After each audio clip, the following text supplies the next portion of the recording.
This video is not a review of Arrow Lake CPUs. Intel hasn't sent me any of the CPUs, and all the things that I'm going to say in this video are objective opinions based on articles and videos that I've watched and read from outlets that I trust. If you want the informations directly from the source, then you can check the description. All the links are down there, and you can close this video out. But if you want my opinion, only then watch this video. Intel has announced their Arrow Lake based Core Ultra 200 series CPUs with 5 different SKUs, and from today onwards you will be able to buy those CPUs. So let's talk about price. Core Ultra 9 285K priced at $590, Ultra 7 265K priced at $395, Ultra 5 245K is priced at $310, and the Ultra 7 265KF at $380 and Ultra 5 245KF at $295. And the last two GPUs with KF at the end don't come with an iGPU. And based on your region, the prices could differ. And the prices make Intel's Arrow Lake 200 series CPUs right in between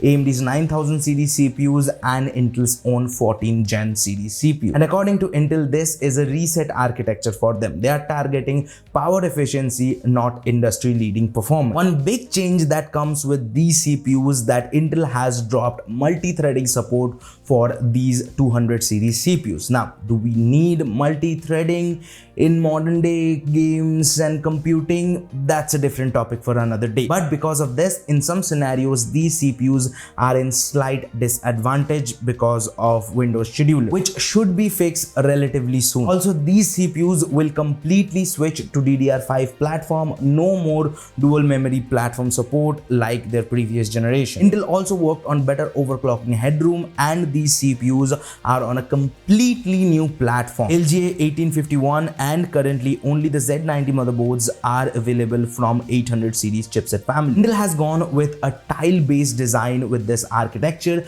and the core hierarchy is also different if we compare it to their previous offer. Previously, the P cores used to be on top, then the E cores, but with Arrow Lake CPUs, one P core is on top, then some E cores and a shared cache in between that, and then some P cores and some E cores, and the process continues. Now, as I have said earlier, Intel is targeting efficiency with this architecture, which means that these CPUs should perform similar to their last generation while taking less power, or perform better than their last generation while taking similar power. And at first glance, if you look at the specs across the board, the clock frequency has lowered compared to their last generation. Now let's look at some numbers. I'm going to show you some benchmark charts from Dorbauer's video. He laid out the numbers very beautifully. That's the reason I'm going with him. And also he has gone in a very detailed discussion in his video talking about power and architecture. So I would definitely suggest you go and check his video out. The link is in the description. In Cyberpunk 2077, the CPU isn't really performing that well. Yes, 1% low is better compared to 4900KS. It also takes way less power, but on average FPS, the 285K falls flat, especially if we compare it to 7800X3D. It performs much better than 285K while taking less power. In AC Mirage, the 285K is able to beat the 7800X3D, but it takes much more power, and it is also slower if we compare it to 4900KS. Yes, obviously the 4900KS does take a lot more power. And according to Hardware Unboxed, the 285K is on average 6% slower compared to 4900K. In Cinebench multi-threading benchmark, the 285K does stays ahead of the current gen CPU, scoring over 25,000 points while taking almost 50 watt less power if we compare it to its predecessor. But in real world application like Premiere Pro, the 285K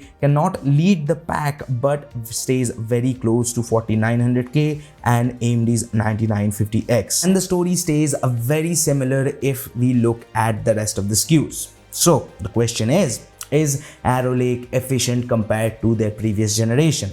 Well, yes, with an asterisk. In some scenario, the 285K does perform better than 4900K.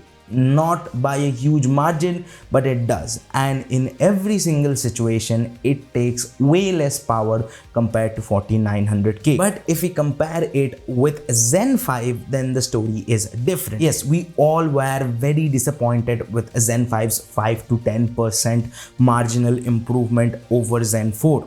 But if we compare it with Intel's Arrow Lake, well, then the generational improvement looks much more better. And if you factor in price, yes, Arrow Lake is cheaper than Zen 5, but you also have to remember that's launch price, and currently AMD is selling those CPUs at a heavy discount, and even in some regions retailers are selling those CPUs at a bargain. Also, Intel's 14 Gen series CPUs going on sales very frequently. So both AMD and Intel have some products that performs very similarly to Arrow Lake, while they can be cheaper if you can grab them at the right time. And the deal looks much more worse if we factor in the platform cost. Not only you need to buy a new CPU, but also you need to buy a new motherboard. And currently the Z90 motherboard is only available, and the cheapest Z90 motherboard will cost you around $200.